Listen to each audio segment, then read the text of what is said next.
Bienvenidos a una nueva semana en Agenda Económica PM de CNN Chile, que por supuesto está marcada por el resultado de las elecciones presidenciales y parlamentarias en nuestro país. De hecho, nos va a acompañar durante todo este primer bloque Diego Bobadilla, Head de Portfolio Solutions en BTG Pactual, porque vamos a ir analizando cómo vio el mercado lo que sucedió este domingo. Diego, gracias por estar con nosotros. Encantado, Nico. A ver, ¿a ustedes en BTG les sorprendió lo que pasó, sobre todo por las magnitudes? No, la verdad que está dentro del escenario base. Yo creo que por el lado de las encuestas y las distintas métricas daban el resultado final que ocurrió. Hay algunos datos en el margen sorpresivos, pero lo que ocurrió al final estaba dentro de las métricas, y también el escenario base era que tuviéramos un Congreso dividido, y que es lo que ocurrió, independiente de la cercanía a tener mayoría. En ese sentido, no hay mucha sorpresa, es algo que venía esperando el mercado, y las reacciones fueron positivas, quizás algo más medidas de lo que a uno le hubiese gustado, pero también pensando que veníamos de un momento positivo, tanto en la bolsa, en la moneda también, y que también siempre sea un poco de toma de utilidades cuando las cosas salen bien, y también el contexto internacional hoy día tampoco estuvo muy bueno. Así que estuvo dentro de los rangos normales, pero fue un día positivo. Bueno, la bolsa subió, el dólar bajó porque el peso chileno se apreció. Así vemos el resumen de Pilar Gutiérrez. Los mercados abrieron con fuerza esta jornada. La bolsa de Santiago anotaba nuevos máximos históricos y el dólar bajaba. La razón, el resultado electoral del domingo, que confirmó lo que se esperaba: una segunda vuelta entre la candidata Janet Jara y el republicano José Antonio Kast. La verdad que no hubo grandes sorpresas. Sí hubo sorpresas en quien sacó el tercer lugar, digamos, Franco Parisi. Y también el resultado en las parlamentarias que sacó el partido de la gente. De todas formas, el mercado se ha tomado estos resultados como positivos. Los resultados quizás del oficialismo, que no fueran tan positivos como lo anticipaban las encuestas, puede tener alguna incidencia en ese sentido. Otra vez el IPSA rozó los 10.000 puntos, y es que en la apertura esta jornada escalaba 9.928, un alza de 3% desde el cierre anterior. El peso chileno también se fortalecía esta mañana, con el dólar cotizando en 915 pesos, luego de terminar la semana pasada en torno a 930. Así alcanzó su valor más bajo en el último año. La diferencia entre Jara y Kast fue mucho más estrecha de lo previsto, y al sumar los votos de todo el bloque de derecha, la preferencia supera el 50%. Esa combinación redujo la percepción de riesgo político y llevó al dólar a abrir con un gap bajista, cayendo hacia la zona de los 914 pesos. De cara a la segunda vuelta, el punto clave serán los votantes de Parisi, que hoy funcionan como un bloque bisagra. Cualquier señal de apoyo puede mover rápidamente el tipo de cambio. Y es que el factor Parisi agrega algo de incertidumbre sobre a dónde irán esos votos en diciembre. Sin embargo, otros analistas ven que eso no desordena el panorama original, donde el mercado ya venía internalizando una segunda vuelta en la cual José Antonio Kast podría reunir los votos de Johannes Kaiser y Evelyn Matei, quedando bien posicionado. Va a ser un factor más bien mediático que algo realmente que influya en el corto plazo. O sea, va a ser muy difícil que cualquier decisión que se tome por parte del comando de Parisi vaya a influir en el resultado presidencial. No debiera afectar mucho en cuanto a las perspectivas bursátiles, porque en realidad el escenario presidencial es algo que ya está casi totalmente internalizado. Algo que el mercado vio con buenos ojos fue el resultado de la parlamentaria, que le otorga un resultado favorable a la derecha en ambas cámaras, un factor que influyó en el optimismo del mercado. Y las candidaturas de derecha lograron en su conjunto un resultado que los posiciona de buena forma de cara a la segunda vuelta. El mercado valorará de forma positiva el hecho de que serán necesarios acuerdos legislativos para avanzar, lo que le dará estabilidad al marco regulatorio general. Esto último, condición necesaria para reforzar la confianza de los distintos actores de mercado. Hacia adelante, los analistas ven que la bolsa podría seguir fuerte, aunque en caso de concretarse un triunfo de la derecha en segunda vuelta, los saltos no serían tan importantes al ser un resultado ya internalizado. El tipo de cambio, por otro lado, podría seguir a la baja. El mercado descuenta que la derecha debería volver a gobernar en la segunda vuelta. Si este es el resultado, es posible que el dólar peso continúe a la baja y podamos verlo de nuevo en los mínimos del día de hoy, 910, incluso en 900 pesos. En la jornada postelectoral, el IPSA cerró con un alza de 3,14%. El dólar, por otro lado, se situó en 927 pesos. Bueno, como estamos con Diego Bobadilla de BTG Pactual, revisemos la web Mercados en Línea para ver cómo fue el día del IPSA en nuestro país. Ahí la vemos desplegándose en la pantalla y ustedes la van a ver a pantalla completa en sus casas o donde estén. Este es entonces el día del IPSA. Como vemos, partió bastante fuerte. De hecho, en el primer minuto, yo vi que el IPSA subió 1,64% y después a los 5 minutos ya estaba subiendo casi 4%. Algunos pensaban que podía acercarse al récord de 10.000 puntos. Igual, marcó un récord ahí, un pic, de más o menos 9.933 puntos a las 9:30 de la mañana. Y luego fue tendiendo un poco a la baja, Diego, tuvo nuevamente una leve alza y terminó con un avance de 3,14%. ¿Por qué? Generalmente cuando se dan estos resultados, el pique es en los primeros minutos del día. O sea, en general hay inversionistas que esperan un poco los resultados, órdenes que quedan los días previos, y en ese sentido se manifiestan al iniciar el día. Luego empieza un análisis de los resultados, se empiezan a acomodar algunas cosas y en ese sentido se fue enfriando un poquito la bolsa. Pero dentro del día se ven tres eventos en particulares. Nuestra bolsa no es tan grande, entonces se ve de repente influenciada por algunas cosas. En particular, hoy día tuvimos un muy buen día en Sokimich. Noticias desde China con respecto a la necesidad de litio, hizo que saltara en algún momento, también de la TAM, que reportó resultados el viernes. Entonces, cuesta más aislarlo. Y si se fijan, hay un pico a las 11:30 de la mañana, ¿ya? Que es cuando parte el mercado en Estados Unidos. Hoy día tenemos un retraso de 2 horas con Nueva York. Ahí, a ver, le pedimos a Francisca, nuestra productora, que note ese... En las 11:30 de la mañana. Más atrás. Por ahí, un poco más atrás. Ahí. Claro. Un poco más atrás, de hecho. Si va a las 11:30 justo, que es donde parte, te fijas ahí que se ve un repunte. Exacto, que finalmente son los inversionistas norteamericanos o extranjeros, norteamericanos en particular, donde parte la bolsa en Estados Unidos y también le da un empujón. Lo mismo efecto que pasa en el inicio en Chile, después sube, entran algunos inversionistas, pero el día en general en los mercados globales no fue muy positivo, entonces no sigue con un momentum. Entonces, en general acá el llamado, si bien esta es la reacción de un día que como te comentaba, tiene distintos aspectos mezclados, pero en general, si uno lo ve un poquito más largo, se nota ver la tendencia y cómo la noticia fue positiva para los mercados. Bueno, pero esto es algo que venía internalizando el mercado no hace días, no hace semanas, sino que hace meses. Volvemos a ver nuevamente la página de Mercados en Línea de BTG. Quiero que veamos hace 6 meses cómo estuvo el IPSA. Y allí podrán ver claramente la tendencia. De hecho, aquí se puede ver cómo en 6 meses el IPSA subió 18%. Incluso si uno pusiera un año, el IPSA ha subido 50%. Miren, 51,39%. Pero ya, 6 meses. ¿Cuánto de esa alza de 18% uno puede atribuirse a que se esperaba que la oposición tuviera una mejor chance de ser gobierno y que es lo que está predominando ahora en la expectativa? ¿Cuánto de ese avance del IPSA responde a eso? O sea, en general, el avance del IPSA lo que va haciendo es que va incorporando que vamos a tener un Congreso dividido con K saliendo, digamos. Lo que no se ve en ninguna parte en la pantalla, y que también uno tiene que mencionarlo, es que si hubiésemos tenido un resultado inverso, la historia sería muy, muy distinta, independiente del resultado de este día, y podríamos, lo que se especulaba era que incluso podríamos perder el avance completo de un año si hubiésemos tenido un resultado inesperado, digamos, pero que le diera más favor al oficialismo. Por ejemplo, que no ganara la oposición la Cámara de Diputados, o que hubiera una verdadera sorpresa en la elección presidencial, en algún momento que se decía que incluso Kaiser podría llegar a superar a José Antonio Kast.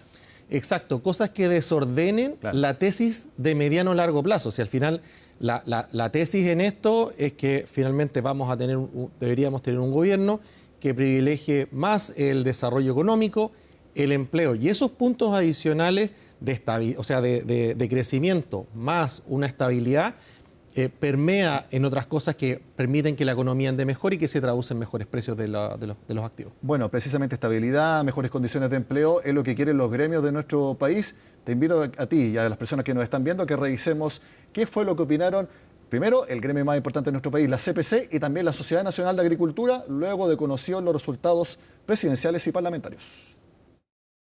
Los resultados eran relativamente previsibles de acuerdo a las encuestas, por lo tanto creo que hubo otras sorpresas más que quienes pasan a la segunda vuelta electoral. Animar a que las personas voten en forma informada, son proyectos de país para que volvamos a ser el país más dinámico que requerimos. Llevamos muchos años con un crecimiento bajo, con un alto desempleo. Esperamos reunirnos con ambos candidatos, volver sobre las propuestas que nosotros hicimos. Hay temas bien transversales, por ejemplo, el tema de los permisos, eso está en todas las candidaturas, pero ir ya afinando de cara a que los plazos se van acortando y que quien llegue al gobierno necesita tomar las medidas en forma rápida. Hacemos un llamado tanto a los senadores, diputados y candidatos presidenciales a iniciar un gran diálogo, un gran acuerdo nacional en torno a los grandes temas que tiene Chile. Necesitamos inversión, necesitamos mejor productividad, necesitamos crecer, necesitamos seguridad y en eso queremos trabajar con las nuevas autoridades. La alianza público-privada es fundamental. Ayer la gente habló fuerte y claro. Bueno, escuchemos a la gente. Bueno, sin duda que a los agricultores les importa mucho el dólar. ¿Qué te parece, Diego, que revisemos cómo estuvo el tipo de cambio en esta jornada? Nuevamente lo vemos en la web Mercados en Línea de BTG, pero ahora nos vamos a ver el dólar spot. Ahí los van a ver también todos ustedes. El día comenzó con una baja de más o menos 10 pesos, llegó a ser hasta de 15. Pero luego se fue moderando y terminó al alza, no al alza el tipo de cambio, sino que subió el dólar en nuestro país y terminó con un cierre aproximado de 923. ¿A qué atribuimos este movimiento, Diego? En particular la reacción inicial muy positiva, pero acá en el tipo de cambio yo creo que hubo flujos de tomas de ganancia, pensando que inversionistas grandes salen a comprar, dicen ya gané lo suficiente, compro una parte y en ese sentido van cerrando algunas posiciones pensando que ya venían de muy arriba. O sea, hay un efecto previo en que hay una toma de ganancia en el día y rebota, y también en los días que las bolsas extranjeras no andan muy bien, normalmente el tipo de cambio acá en Chile tiende a subir. Y eso es lo que vimos más bien en el día. Ahora, dentro de los niveles generales, todavía vemos un dólar retrasado de otras divisas con respecto a su apreciación con el dólar. Tal como veíamos en los videos, yo creo que lo que se está esperando ahora en las señales adicionales son, bueno, cuáles son las señales en seguridad, en empleo, en crecimiento, que permiten ir robusteciendo la moneda con respecto al dólar. Y también en presupuesto, porque te cuento, volvió la discusión este lunes y bastante tensa. No, sin duda. Yo creo que todos estos puntos que agregan incertidumbre reman un poco hacia el otro lado. Y recordemos que este es un baile de dados. Nosotros tenemos que hacerlo muy bien en Chile para que el peso se fortalezca contra el dólar. Pero por el otro lado tenemos a Estados Unidos, en que también si Estados Unidos sale con datos mejores, también eso rema hacia que el tipo de cambio suba, ¿sí? Entonces es una balanza básicamente, ¿sí? Nosotros tenemos que hacer un trabajo, pero por otro lado también Estados Unidos tiene que estar un poquito más débil. Entonces acá el llamado en ese sentido es ir a mirar los datos fundamentales, cómo viene el programa, cómo vienen las alianzas, cómo vienen los equipos económicos de trabajo, que eso importa muchísimo. Y con eso finalmente, si es robusto, el tipo de cambio independiente de algunos movimientos puntuales debería ir fortaleciéndose. ¿Qué les comentaban desde la sede central de BTG en Sao Paulo al revisar los resultados presidenciales y parlamentarios de Chile? En general, yo creo que los equipos de Chile con Brasil están trabajando muy en conjunto, pero efectivamente los inversionistas extranjeros han estado un poco más cautos. Si bien en BTG tenemos una conexión muy rápida y que también a nosotros nos permite invertir en Brasil, la verdad que los paños fríos han venido por casas más extranjeras, o sea, más norteamericanas. JP Morgan, Morgan Stanley, UBS en Suiza, en que en general a sus clientes, nosotros nos llegan también sus informes, y vemos que le transmiten mayor cautela a los clientes todavía. Por todavía la elección presidencial no cerrada, y también con esto del Congreso, que también está dividido, si bien es más de derecha, pero está dividido. Yo estuve viendo también recomendaciones de profundizar inversiones en UF en Chile. ¿Cómo lo ves? O sea, en general yo creo que hay es una de las recomendaciones, de todas formas. sobre todo ahora que tenemos una UF sin variación. Eso hace que algunos fondos mutuos se salgan y genera oportunidades para inversionistas eventuales. Yo creo que es una buena recomendación en general. Y también las tasas han venido cayendo el último tiempo. Si tenemos mayor estabilidad, más flujo de la renta fija y las tasas más apretadas, y eso también nos sirve. Pero yo diría que lo que más se conversó la semana pasada, y que yo creo que no hay que perderlo de vista en esta reacción más tibia, porque hay que aprovechar las reacciones tibias, que las cosas no suben tanto, para revisarlas con convicción e invertir, ¿sí? No hay que tratar de ver y de esa forma aprovechar estas oportunidades. O sea, no porque el escenario político esté en stand-by hasta la segunda vuelta significa que los inversionistas tengan que también quedarse cautos, también pueden tomar decisiones. Exacto, o sea, hay que efectivamente ir viendo las noticias, cómo se van conformando los equipos. No hay que perder de vista que la noticia de todas formas es positiva, que las valorizaciones tanto de nuestra moneda como de nuestras bolsas todavía es atractiva en términos históricos. Y en ese sentido, por ejemplo, algunas cosas que se ha estado revisando dentro del mundo más institucional ha sido la inclusión de small caps.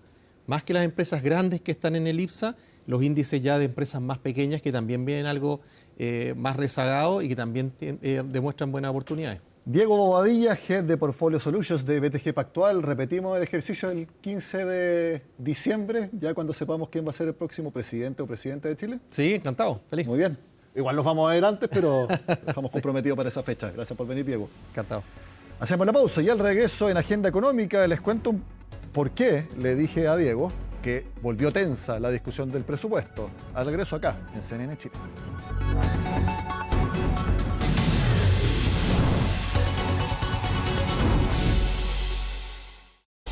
Este lunes, después de 2 semanas sin revisar el presupuesto, se retomó la actividad legislativa para el erario fiscal de 2026 y después de su aventura presidencial volvió con todo el diputado Johannes Kaiser. Veamos su intervención y también la del ministro de Hacienda. No me veo en la posición de poder aprobarle el presupuesto a un gobierno que dice que apuesta, que juega como al loto, como a la lotería o en la ruleta, ¿ya? Cuando negocia con la oposición un presupuesto. Vamos a rechazar el presupuesto que presenta el Ejecutivo. Lo vamos a rechazar completo, en todas sus partes. Porque las cifras de ingresos no nos calzan, las cifras de egresos no nos calzan, porque no estamos dispuestos a aprobar el bicicleteo financiero del gobierno, porque no estamos dispuestos, señor presidente, a que los empresarios, la gente que le entrega servicio al Estado, venga donde nosotros y nos diga, ¿sabe qué más? A nosotros el Estado no nos paga. ¿Qué pasó con la plata del presupuesto? Si se rechaza el presupuesto, lo que ocurre en la práctica es que solo queda el presupuesto de todo lo que es una obligación legal. Entonces, por ejemplo, en términos de las personas que trabajan en el Estado, quedarían las personas que están en la planta. Pero las personas a contrata, y por qué decir las personas a honorario, tendrían que salir de la función pública. Si ustedes esto lo llevan, por ejemplo, a las tareas de salud, más o menos 3/4 de las personas que atienden en salud son gastos variables. Por lo tanto, cuando se dice que es baladí o que es irrelevante rechazar el presupuesto, habría que explicarle a todas las personas que reciben la atención de salud que van a faltar 145.000 personas para poder atenderles de manera adecuada. Cambiamos de tema porque se sigue confirmando que habrá solo 2 recortes más en la tasa de interés hasta nuevo aviso. Así lo muestra la encuesta de operadores financieros que hizo el Banco Central. Siempre hago la misma aclaración. No es proyección del Banco Central, sino que el Banco Central pregunta al mercado. Veamos la gráfica que preparamos con respecto a la evolución de la tasa de interés que espera el mercado chileno. En diciembre, entonces, antes de cerrar el año, 4,5% quedaría la tasa de interés, un recorte de 25 puntos base. Se mantiene en enero y para junio habría bajado a 4,25%. Está la duda de qué es lo que pasará en abril. Todo indica que se postergaría entonces ese último recorte para junio. Y de ahí entonces queda en 4,25%, que es, como les he dicho, la nueva tasa neutral de nuestro país. Bueno, esto se puede hacer, bajar la tasa de interés, porque la inflación está muy cerca de estar controlada. En noviembre, este mes, sería una inflación de 0,3%. Y fíjense, en diciembre podría haber una leve caída, 0,1%. Enero 0,4%, para que de aquí a 12 meses la inflación esté en 3,1%, muy cerca del objetivo del Banco Central, que es que de enero a diciembre los IPC sumen 3%. Bueno, sigamos revisando tasas de interés, esta vez las de mercado, que nosotros siempre le mostramos en Agenda Económica, porque son las que ustedes toman para, por ejemplo, pedir un crédito de consumo. Y no les tengo buenas noticias porque la primera línea de esta gráfica muestra los créditos de consumo, que después de 2 semanas ahora volvieron a subir fuerte. Fíjense, la primera semana de noviembre promediaron 25,37% de interés los créditos de consumo. Esto demuestra que cada cierto tiempo bajan y luego vuelven a subir. Esto es por políticas comerciales de quienes entregan las tasas de interés y que entregan estos créditos de consumo. También subieron las tasas para las empresas, como se conocen las tasas comerciales, 10,09% de promedio. Y, lamentablemente, dejaron de bajar las tasas hipotecarias. Tampoco subieron tanto, apenas 1 centésima, de 4,13 a 4,14 promedio, entonces en nuestro país, la primera semana de noviembre. Esto es lo que les quisimos contar en la Agenda Económica PM de este lunes. Nos vemos en la del martes y yo les invito a que sigan acá en CNN Chile.